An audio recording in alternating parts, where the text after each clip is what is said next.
looking pale. I didn't even notice when Rose's group joined us in the parlor. I want nothing more than to say, no, I'm not alright.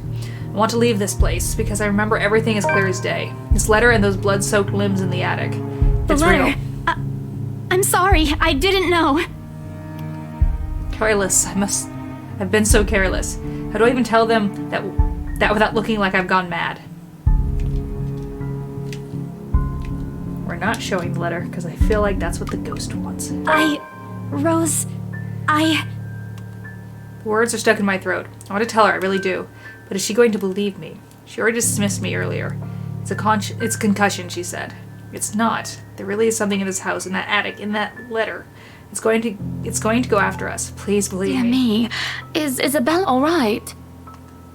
My man's voice breaks through the haze beginning to cloud my mind. Rose is looking down at me, worry etched on her features. I didn't even notice when she removed the wrinkled paper from my hands and pushed me down to sit on a nearby chair.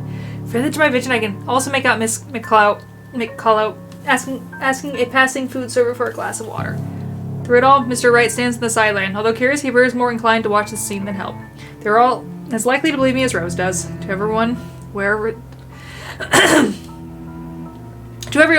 in this house is just a hoax, a cautionary tale for Isabella, children. do you need me to call that ambulance? She offers me a drink, but I push it away. I need to get out of here before I cause an even bigger commotion. Clear my head, take a breath of fresh air. Anything to take my mind off things. No one's going to believe me anyway. I'm just feeling a bit out of it. Excuse me. I'll be back.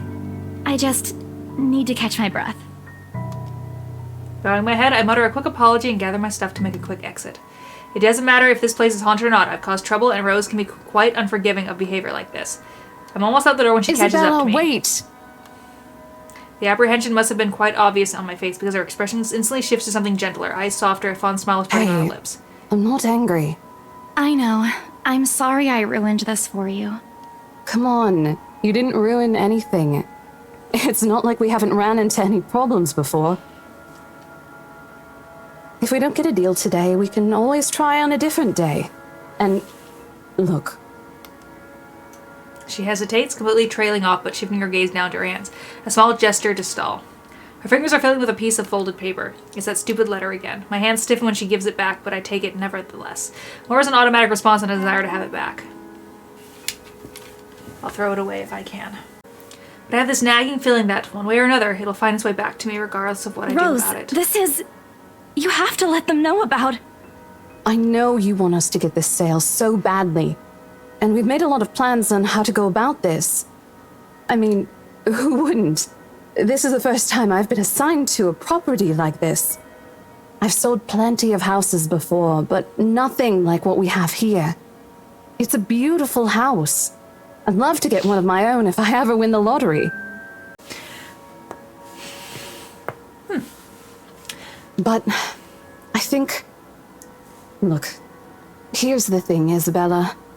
If we are going to do this, work on something, I don't know, this big, I need you in top shape. And the way you are now... My mind stops. What? Wait. No, I can still work. I just need to get myself together. That's what you said earlier. I let it go because I thought, hey, it's your own body and you should know more than anyone how you feel. But after this, I really think you should take a break. You're kicking me out? No, I'm not. Look, all I'm asking is for you to take a seat somewhere I can see you, and let me handle this for now. You're clearly not yourself, and I honestly could use some time not worrying when you'll fall over or not. The day's not even over, and I'm already feeling the stress. Please, humor me just this once. She clasps her hands together in front of her, eyes pleading for understanding. And I do understand, to some extent. That doesn't mean I'll feel any less awful. Whether at myself, at the unlucky turn of situation has taken, or for her, I really don't know. I promise I'll give you a full report of what happens after. I'll even let you take the lead tomorrow. Fine. Okay. I'll step aside for now. You're upset. A little, yeah, obviously. If it's any consolation, I won't tell the boss about today. You know how he is. Please don't. I don't want a repeat of the lecture I got during my first assignment. He called me a noob, and I don't even know what that means. At the memory, we both burst into helpless giggles, earning us strange looks from the guests milling about the door. Talking and laughing like this, it's easy to forget any mishaps that happened. Little things you learn to appreciate, So, I guess. are we good? I'm still not okay with this, but Rose has a point. It's better for me to step out of this one I for won't now. be able to help you anyways if I keep getting distracted like this. Maybe I'll just take a walk outside or something while I wait for you to wrap things up. Please, just stay put. I insist. I'm not an invalid, Rose. You clearly have not seen how you looked earlier. It's not that bad. Color hasn't even returned to your cheeks yet. Just stay here, all right? Don't even think of going anywhere. Let me finish what I'm doing here, and then I'll take you back to Luxembourg myself to have that minor bump checked. At least wait for me to call someone who'll fetch you, okay? She's gone before I can voice one word of complaint. You know, the people in that photo up there of the Lord and Lady kind of look like the people who want to buy it. Dun dun dun. Wonder if that has anything to do with it. Left with nothing else to do, I find myself drifting back to the foyer. A few visitors linger in the area, some merely enjoying the afternoon sunlight streaming through the stained glass windows. Others can be seen admiring the priceless antiques decorating the room. One group of elderlies gathered some way across from me is occupied in a friendly banter about which one would cost more to buy. A little argument here, an occasional laughter and teasing there. I smiled to myself. Conversation reminds me of what I've been missing these past few months. Rose is probably right, I do need a break. Maybe this afternoon's hangout will help. Speaking of, I should call Ash. It's a few hours early from what I've told him, but he did ask for the call once I'm done. Besides, I don't have a ride back. He offered, so I might as well take it. Or bribe him into giving me one. Not that he'll ever accept the latter, personal convictions and all.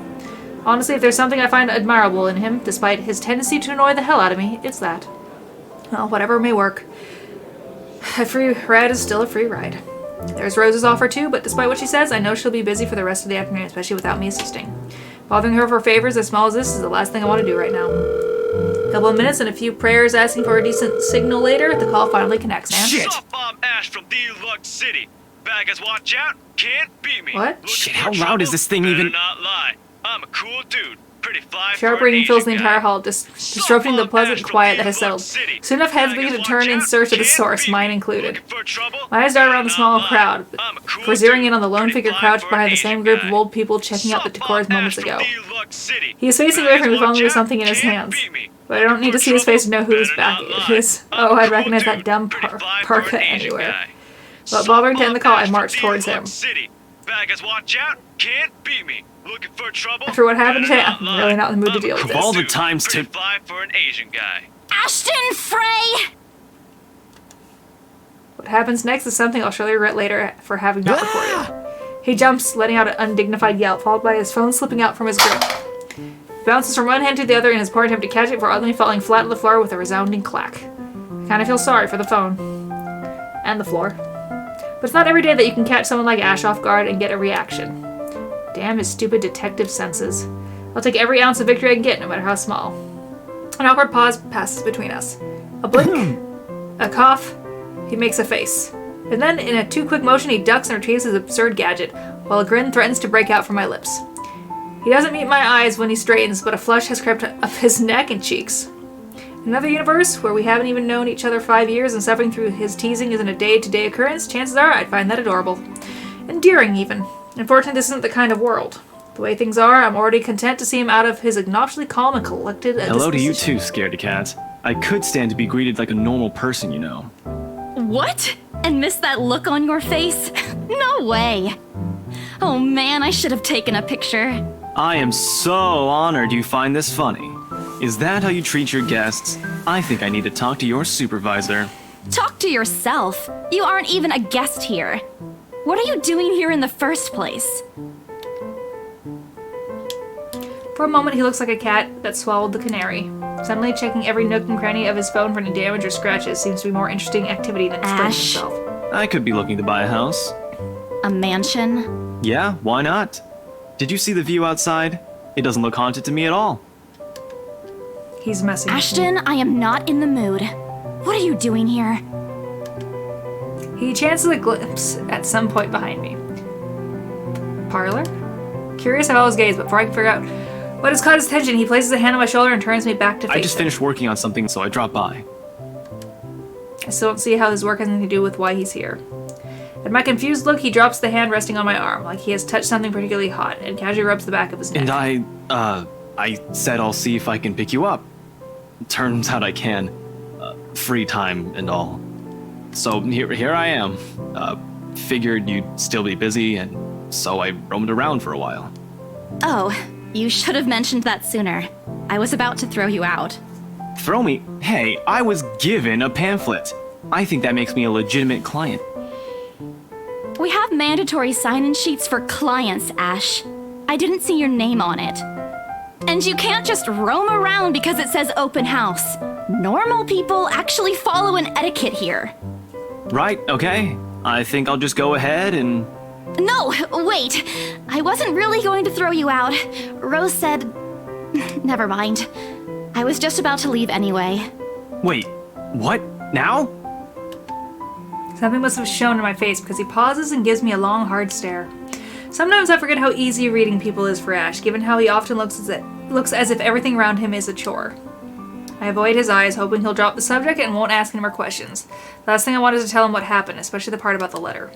In fact, he's the last person on Earth I'll ever think about telling it to if I can help it.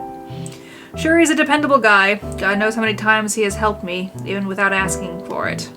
But stuff like ghosts and the supernatural, he'll never believe those things if he hears it from a friend, except maybe if it's Becca. On a good day, the most harmless thing he'll do is give you an explanation why those things have no chance of ever being real. At worst, he's insufferable.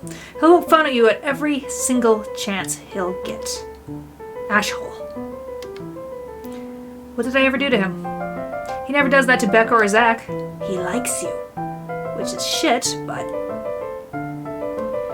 People, I can already imagine how things will go down the moment I spill a word of what I saw. Nope, over my dead body. Before it catches his attention, I shove the letter deeper into my bag. Nothing. Let's just go.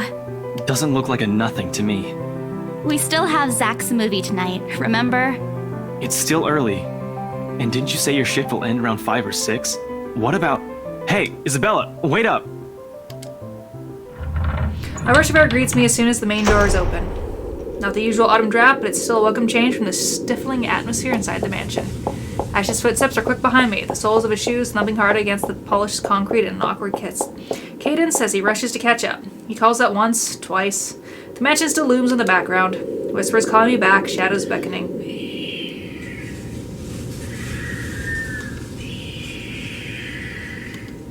I don't look back. We spend the ride back to Luxembourg City in a relatively quiet manner, with only the radio's disjointed hum in the background to fill the silence. Occasionally Ash will reach out to fiddle with it until the signal settles, or it's on a respectable volume, but otherwise he doesn't say anything. Neither do I. However, if the furtive glances he's been sending my way are signs, I know there are things he's been itching to ask since we left the mansion. Like he might have trained on the... Oop, I think I got a delivery. I think I got a delivery.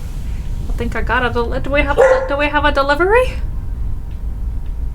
Do we have a delivery? Do we have a delivery? Maybe? Let me check. Oh, let me check. Back to whatever this is. I keep my eyes trained on the passing scenery outside, in the small hopes that my disinterest will dissuade him. Here. All of a sudden, he tosses something at me from a small compartment on his side. It hits me cleanly on the chin before I can make a move to catch it. The small package makes a soft landing on my lap instead. Sorry. The glare I send him wipes the smirk about to form cleanly off his face. He clears his throat, focusing his eyes on the road again. I swear he did that on purpose. Ignoring him, I flip the half-forgotten package on my lap. I won't say no to free food, but why are you giving away cereal bars? I always have one on my person, and you look like you're about to pass out back there. Have you eaten lunch yet? I don't even get a chance to deny it because right on cue, my stomach rumbles loudly and an empty, gnawing feeling in my belly becomes noticeable. No surprise there. I did skip breakfast and lunch so I could catch Becca while she was on break. I was hoping to get a small meal after. I guess with everything going on, I just forgot until Ash mentioned it. It's not like the hollow feeling's new to me, though. If anything, it's just one of the things I've gotten used to ignoring over the years growing up. Right there. Hey, thanks. Then I tear... Oh. That's a horrible grammatic of that. I don't like that. I give thanks, then I tear open the package and start nibbling on the edge of the bar. Apart from acknowledging nod, Ash doesn't say anything after the small exchange. For that, I am thankful. That's gonna suck. Gotta do a dog sitting job soon, and she's telling me the dryer is broken, and I'm just like, oh, that's great. As a massage therapist who has to do daily loads of laundry. Iris, enough! Which means I'm gonna have to run home constantly. And each load, because it has to sit and soak to get the oils out, takes an hour and 45 minutes. So I'm going to be having to drive 15 minutes there, 15 minutes back, come back 2 hours later, because I can't let it sit in the washer or it'll get mildewy. Get in the dryer is going to take an hour and a half.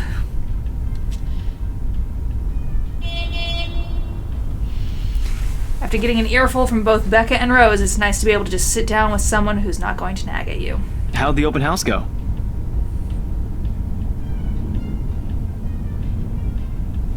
The usual. We got a bigger crowd than normal because of the property's fame, but really no different from the typical open house. On second thought, it actually looks like a fancy party more than an open house. I've never felt so underdressed in my life. Weren't you there? I wasn't really listening. I should have asked someone to kick you out. No, you won't. And what makes you so sure? One, ever since you got assigned to this property, you've been freaking out about it. Rebecca's words, not mine. She's been complaining to me about how you talked your ears off, by the way. Two, despite your initial qualms about the place, you still took the job. Which brings us to 3. It's been months since you last settled a deal, and you're short on money right now since you're back to your instant noodle diet. How do you even know about the last one? Rebecca. Anyhow, you're hellbent on selling the mansion. Even if someone you know personally is in the tour group, you aren't going to just kick them out. Every single person who went on your open house is still a prospective client to you. Even me. He's not entirely wrong. Oh man, I walked right into that one, didn't I? I hate you. I really hate you right now. His answer is a small laugh, the kind that screams, I'm right, I told you so. I hate it when he does I'll that. have you know that there's already someone who's extremely interested in this property. What's funny too is the woman who I'm in dogs, she's like, but the washer works. I'm like, so? What does that help me with if I can't dry? Yeah, you wet clothes. It's not summer anymore, I can't just go lay it out in the sun. So even if you expressed any sort of interest in it, I don't think they'd be willing to let you have it. Too bad. Provided I didn't botch it with the rights. Why of all times did I have to screw up like that? In front of an important customer, no less. Oh, Rose, a big apology. I hope she likes You don't free seem too donuts. happy about it. I am happy. Doesn't this look like a happy face to you? Really? And here I was thinking you found another one stuffed in the sofa. Or is it the wardrobe this time? He meant that as a joke, but how close it is to the truth made my blood run cold and my own heartbeat a heavy weight in my chest. All at once, the letter in my bag feels a whole lot heavier, burdened by my guilt and apprehension. Yeah, well, things happened. Stuff the right couple might not be pleased about. No need to make a fuss about it. It's normal in the business. You made them angry? Not angry, just stuff happened.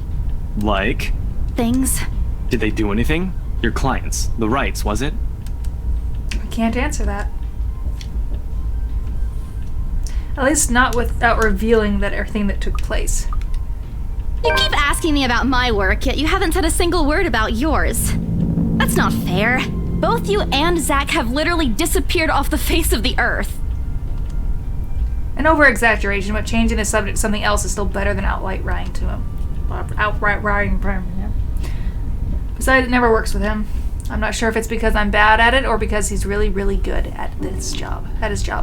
He doesn't answer immediately, only momentarily shifting a glance over me and returning back to the road when he has to make a sharp turn. Outside, the sun has already started its descent, casting a vibrant orange glow on the tall buildings. We've been on this road for a long time, people. I think you need to speed up. I wonder how long before we reach the venue for Zach's film. Checking the street signs outside, it appears Ash is taking the long route. Odd, but he's probably trying to avoid the rush hour Didn't we just traffic. talk a week ago over chat? That's different. Linking your awful memes in the group chat box every morning isn't exactly a conversation.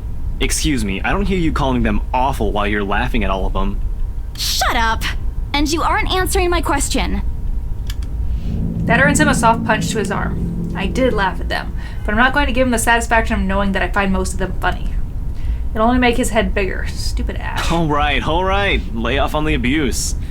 Remember that case I mentioned before? We've been trying to pin the bastard down, but it required more work than we anticipated. The guy's slippery like that. We got some good lead months ago. He recounts what he's been doing in the time we haven't seen each other. His usual work, the occasional small investigation, the big case he's been stuck on working. Stuff he couldn't mention in the brief time we catch each other online, although most of it are the trimmed down version, only things he can tell. He always has to be careful about that. Even in the way he spends his answers to my questions, just enough to satisfy my curiosity, but not enough to paint the whole picture. At one point, his voice takes on a strained tone when he mentions something about the big case, but I don't dwell on it much. That's normal, right? I mean, who wouldn't be frustrated if he couldn't bring someone to justice because they kept slipping out of your fingers? I'd definitely lose my mind. If I were in his shoes, I'd definitely lose my mind.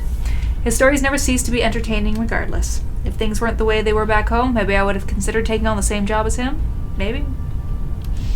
Well, nope, not really. Mama would never allow that. But the idea is still there, along with the countless others I've let go. Time passes quickly between us and the manor, and before I know it, we're already at the movie house.